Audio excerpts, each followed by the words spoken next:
Thank you very much, and good morning everybody, and particularly thank you to RILEM for giving me the opportunity to make this presentation this morning. It's a real honour to receive the Robert Lemaitre Award, the medal, and I'm going to run through a few of the things that I've been working on over the past decade, going through exactly what a geopolymer might be, can be, and should be in terms of the construction industry context. So I'm, as Professor Getu said, I'm currently at the University of Sheffield in the UK. I'm a professor in the materials science department there. I was up until about a year ago at the University of Melbourne in Australia. And the most important thing to start with is to thank all the people who did the actual work that goes into this presentation and which has led to this award. So these are my various PhD students, master's students and postdocs, a couple of collaborators, and top left-hand corner, Professor Yanni van Deventer, who was my PhD supervisor, who I've continued to work with over the years as well. Top right-hand corner, Dr. Susan Bernal, who is my wife and colleague and partner in almost all of the work that's been presented, that I'm presenting here today. So these are the ones who are really responsible for it. I'm I guess, the figurehead, but there are a lot of other hands other than mine going into this as well. So a little bit of background. I am, by training, a chemical engineer, also hold a degree in mathematics from the University of Melbourne, PhD chemical engineering at the University of Melbourne, and I was a research fellow, senior research fellow and group leader there until 2012, when I was appointed as a professor of cement materials science and engineering at the University of Sheffield in the UK. So I work in the immobilisation science laboratory, which means that in addition to my work with alkali-activated cements and geopolymer cements, I'm also looking at a wide range of other materials for the nuclear industry. Not actually working in that secret nuclear bunker down the bottom, that one's down in the south of England, but we do a lot of work with some of the big companies in the nuclear industry and generating some really interesting cement technologies for their challenging problems. So I've worked predominantly in alkali activation, and I've been the secretary of the RILEM TC224 AAM on alkali-activated materials, which is, I guess, the basis of a lot of what I'm going to be talking about today. I'm currently the chair of the TC-DTA on durability testing of alkali-activated materials as well. So, to give a brief overview of what we're going to be looking into today. Why do we need alternative cements? What's wrong with the cement that we know and love? How have alkali-activated binders been developed? What's the reason for looking at this particular type of chemistry? What can we do with them? How can we design them by understanding reactions in time and space? How durable are they, and how can we measure this? And what do we still need to learn? Where to next? I'm being presented with a medal for a scientist under the age of 40. I hope this means I've got plenty of years left in my career. What am I going to do next? What do I think this research field needs next? So with that as that's backwards button, that's the forwards button. Okay, so when we look at the construction materials industry, these are some calculations I was doing. I've got my assumptions down the bottom, down here. So I've got a high production scenario, a low production scenario at 2050. We're currently looking at cement releasing 8% of global CO2 emissions. Compare that to air transport, which is 2%, or all transport, which is 23%. Cement makes a large slice of the world's CO2. So should we stop making cement? I don't think so. For what it does, cement is a very, very environmentally efficient material. For providing the infrastructure needs of the world, we can do a lot with Portland cement. It's an excellent material. I'm not going to stand here as an alternative materials campaigner and tell you that we should stop making cement. That would be flagrantly silly. What I'm going to say is that we need to use cement more effectively and use more technologies along with cement. So if we continue producing a construction material, let's call it cement for the sake of the argument, to meet these targets at either a high or a low production level, and with some technological improvement, going down to 700 kilograms of CO2 per tonne of cement, down from about 850 at the moment. And if the global emissions meet the G8 Hokkaido targets, which is 50% below 2008 levels by 2050, we look at cement production being somewhere between 16 and 24% of global CO2 emissions. So this is a really large slice. I mean, we're looking at making all sorts of cuts in transport. When I fly anywhere from the UK, we pay hundreds of pounds in air passenger taxes designed specifically to reduce carbon emissions and maybe raise some money for the government, but labelled as reducing carbon emissions. That's on air transport, which is 2% of the global CO2. Can we imagine a world where in approximately 40 years' time, cement production alone contributes as large a percentage of global CO2 emissions as all transport currently does? All of the ships sailing around the ocean, every car on every road, every truck on every road. Can we imagine all of that coming from cement? And just for what it's worth, again, I work mainly on alternative cements. Just to show that I'm not an alternative cements crusader inflating the numbers here, the estimates from the Lafarge WWF calculations come out at more than 30%. So the cement industry itself comes out with a higher number than what I got from these calculations here in a similar calculation. So it is a major issue. And we can stand looking at it, we can stand scratching our chins. And it's very, very tempting to stand scratching our chins for a very long time. If we do that, we may end up in difficulties, because this is not an industry that is very well given to rapid change. If we can change the structure of what we're doing in construction materials within the next 20 to 30 years, that is effectively an overnight jump. And it will take a lot of work to bring us to that point. So, as I said, I'm a young academic.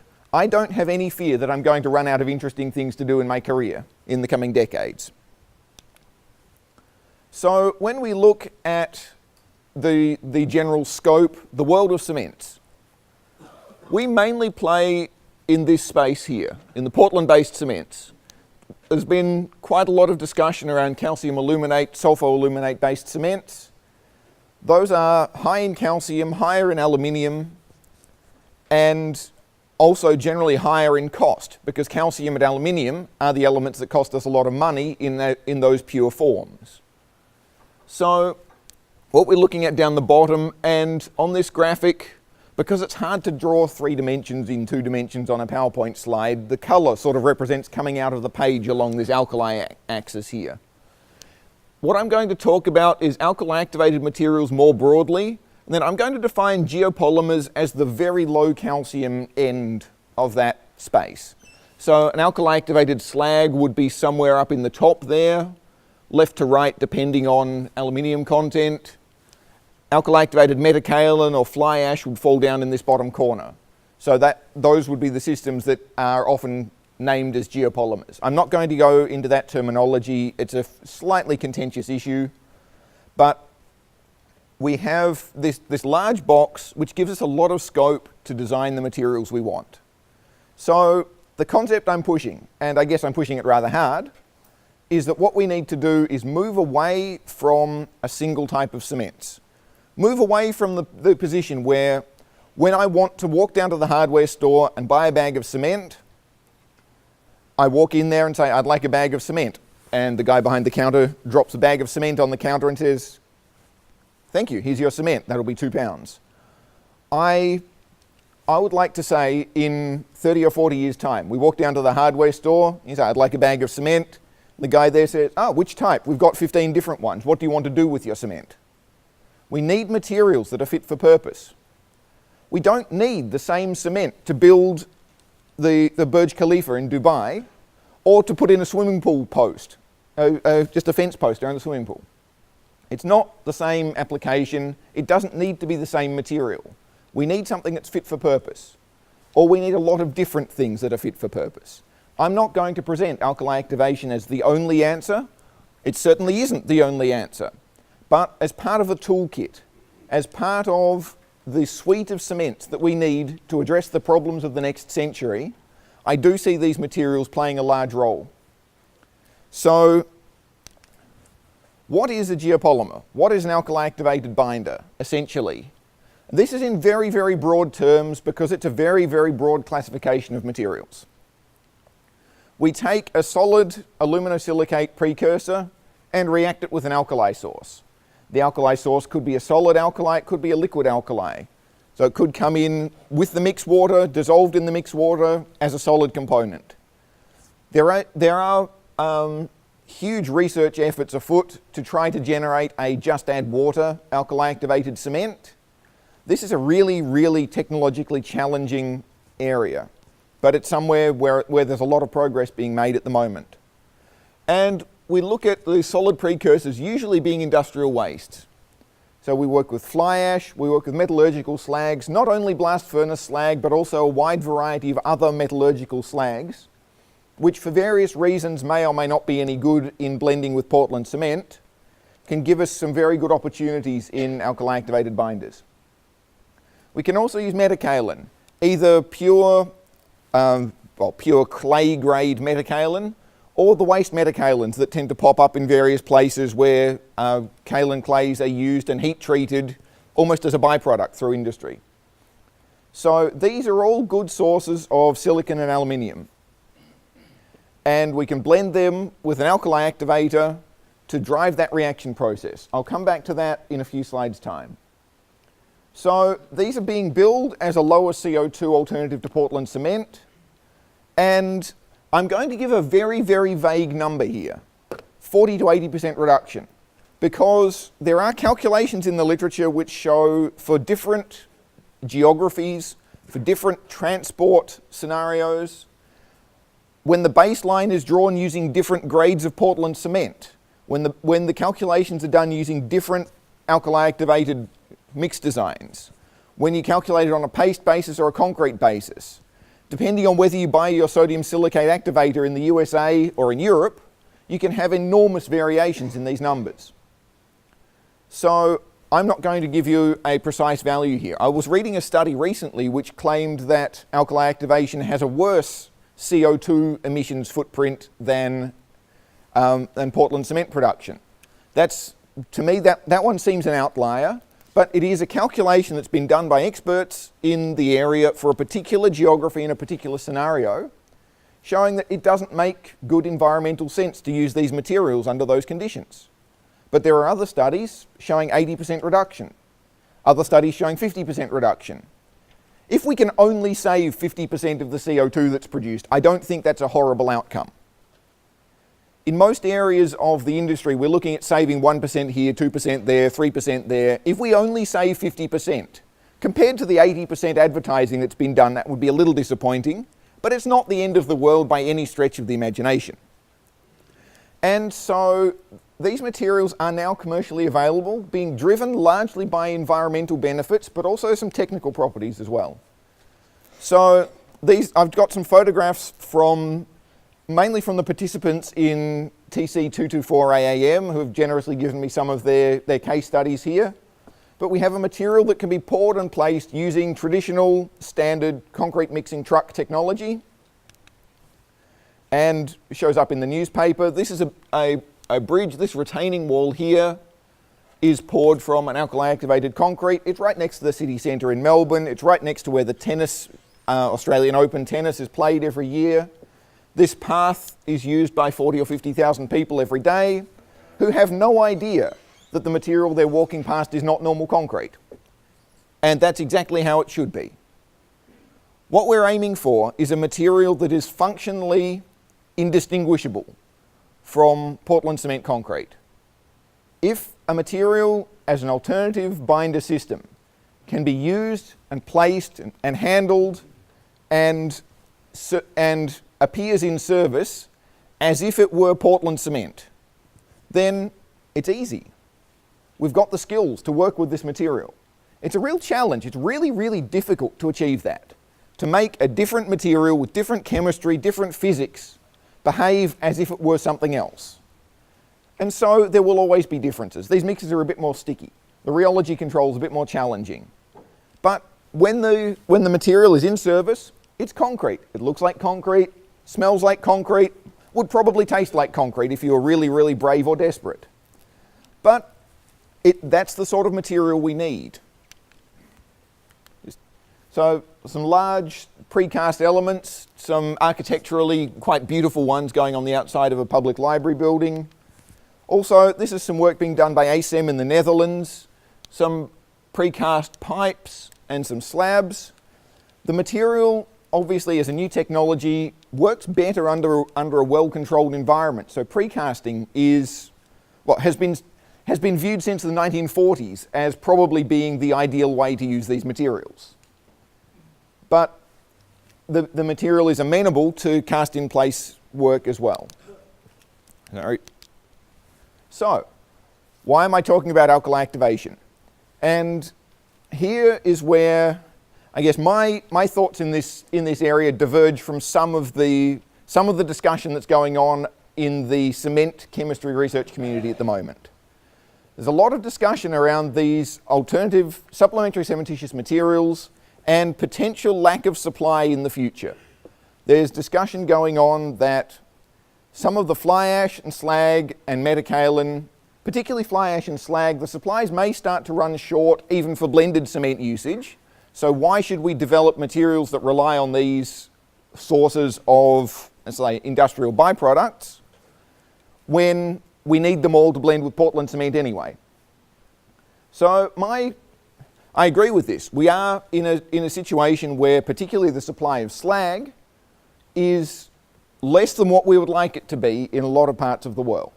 Not universally true. In some parts of the world, slag is still almost a waste material. But the supply of slag is to some extent constrained.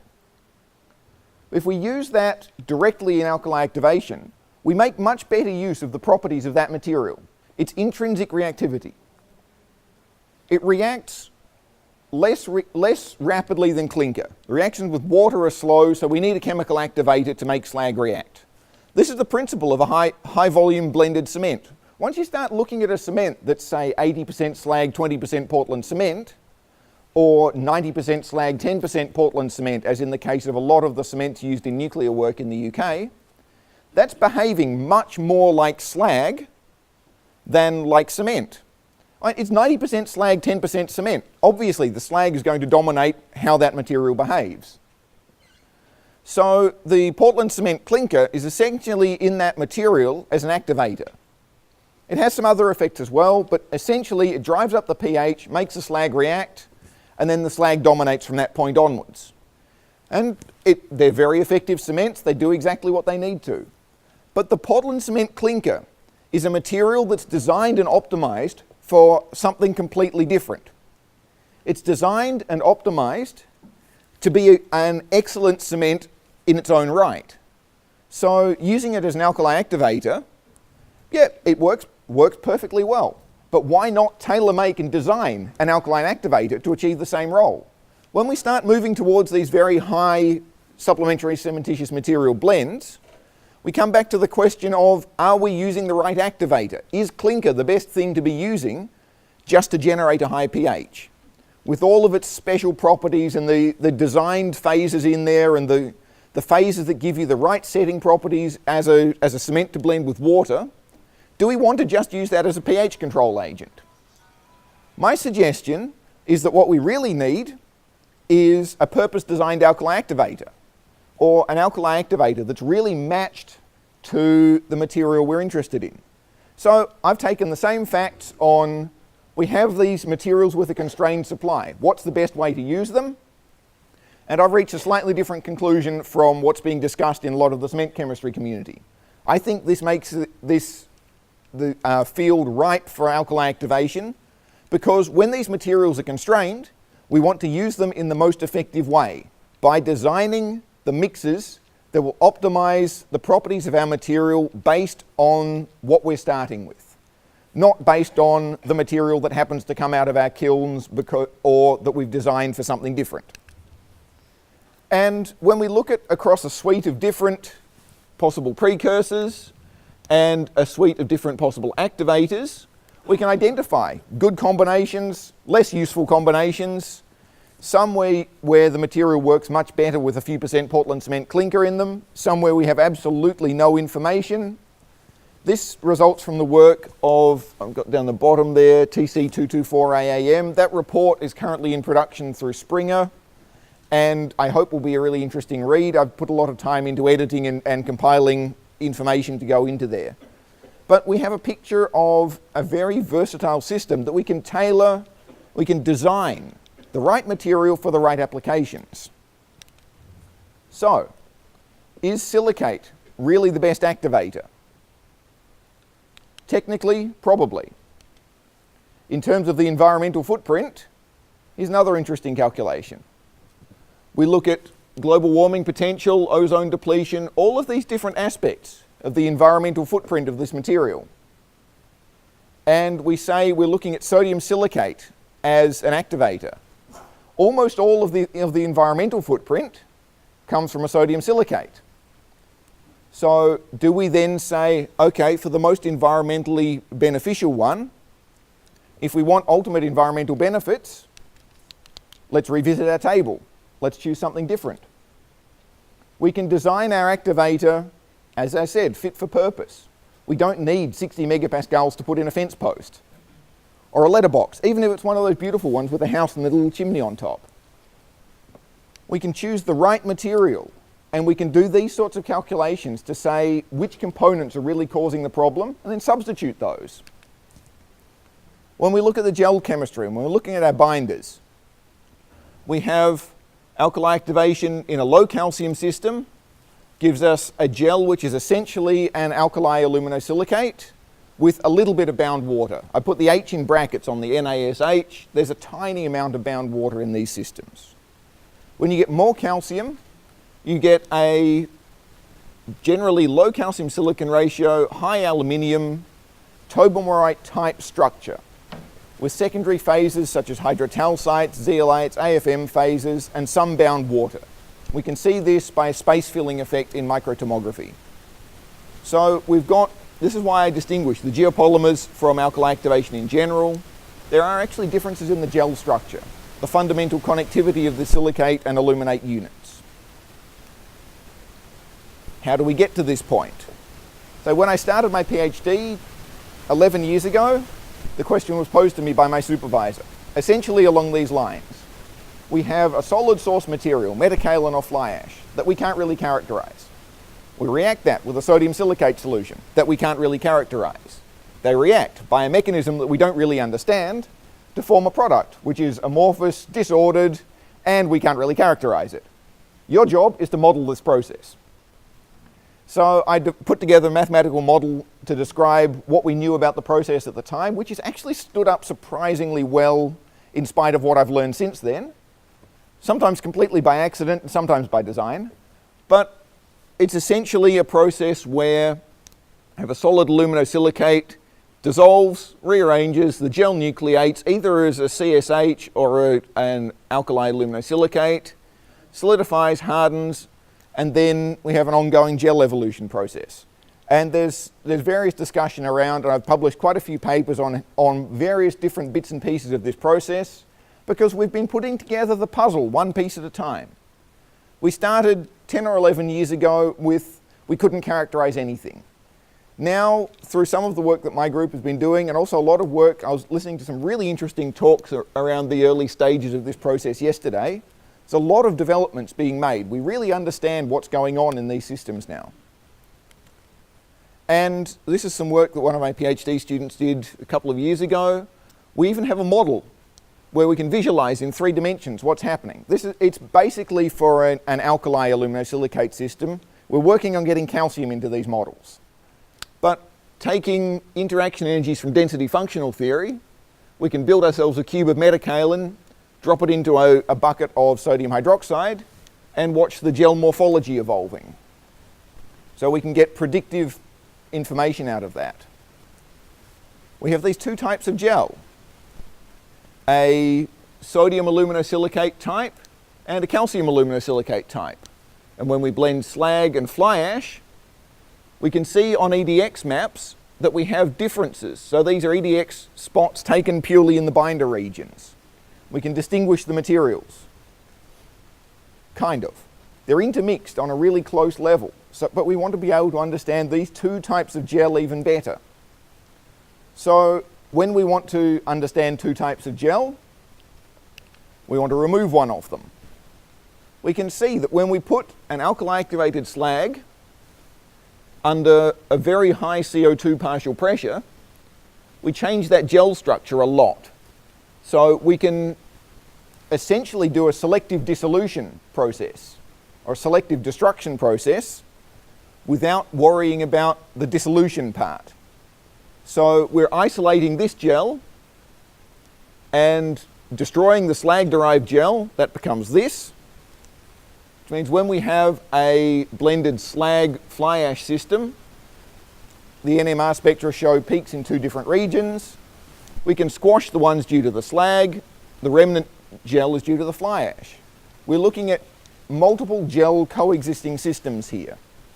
We have a lot of information, a lot of very detailed chemistry, which comes around this carbonation process. I've had the wind-up signal, so I'm going to need to skip over some of the subsequent slides. But just to say, when we're looking at durability, it's a complicated process. We need to understand chemistry, physics, chemical engineering, fluid transport, both in liquids and gases. We need to understand what's going on inside the pores, so we need to understand the pores. And because we don't have a buffering effect from calcium hydroxide, reaching the corrosion threshold in these materials, the service life, depends essentially directly on the permeability. We don't have a chemical buffering effect from Portlandite. So we can do this by tailoring our activated dose. Again, you put in the materials that will give the properties of the final product that we really need. So we've worked a lot on designing and optimizing and implementing the right chemistry for these systems. I'm going to comment very, very quickly on durability testing. We have a whole lot of tests that work really well for Portland cement. When we test something that's not Portland cement, they won't always work very well. So when we have a test that disagrees with reality, we need to revisit our test. So we have a material that's designed very differently for an application that's very different in some cases. So why would we expect that testing it the same way gives the same results? This is the work that we're doing with TC-DTA at the moment, revisiting these durability tests to try to understand what's going on, what's happening, how can we analyze our materials to make sure that we're testing the right things. I'm going to skip ahead a few slides just to show that looking at even the role of slag chemistry in looking at the durability. We think of slag as slag.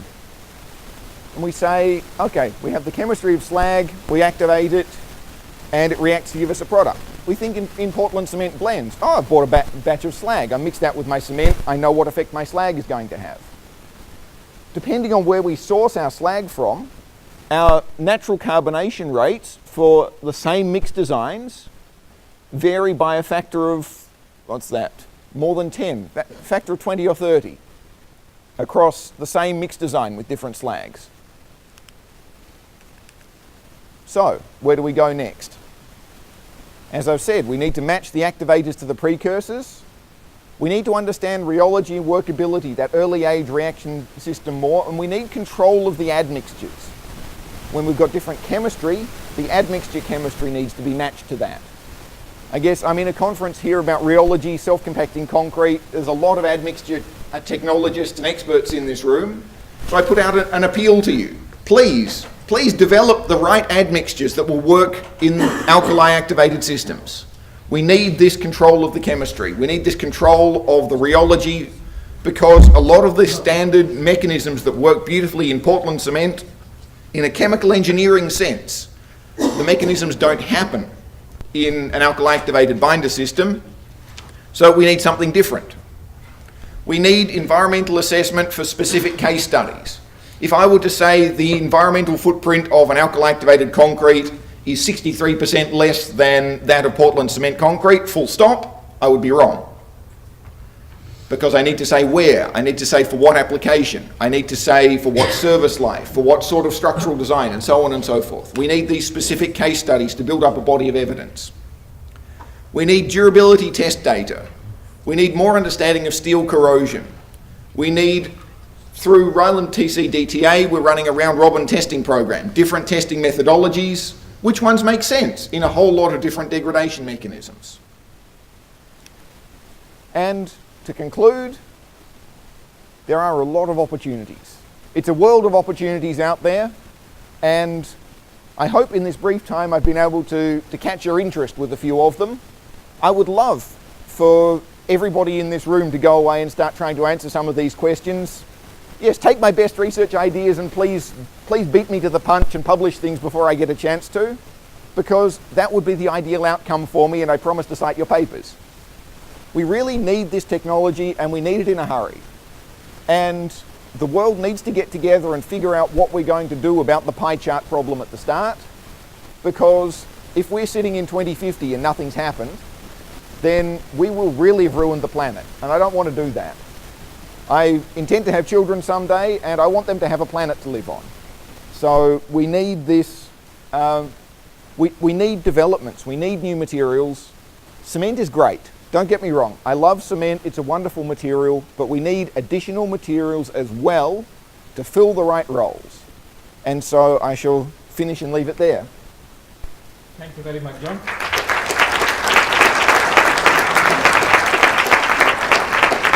Thank you for a very enthusiastic and exciting lecture. I'd like to take a couple of questions.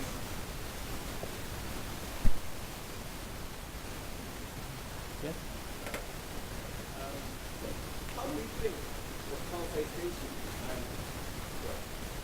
How do you think the concentration and species of silicate ion affect the activation rate? It's absolutely critical in those systems. And I've published some work in this area, but the work is still ongoing, and we need to understand more of what's happening there. Because when we look at an alkali silicate solution, the speciation within that solution is incredibly complicated. In fact, the solution itself, the solutions we normally use as alkaline activators, are so concentrated that you can barely consider them to be an aqueous solution. If you calculate the number of free water molecules in these solutions, they're essentially an ionic liquid.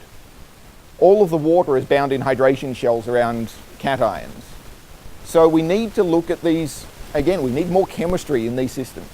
It's not a simple question of when you make a sodium silicate solution more concentrated, it becomes like a polymer solution. There was some very good discussion of this yesterday in the alkali activation session as well.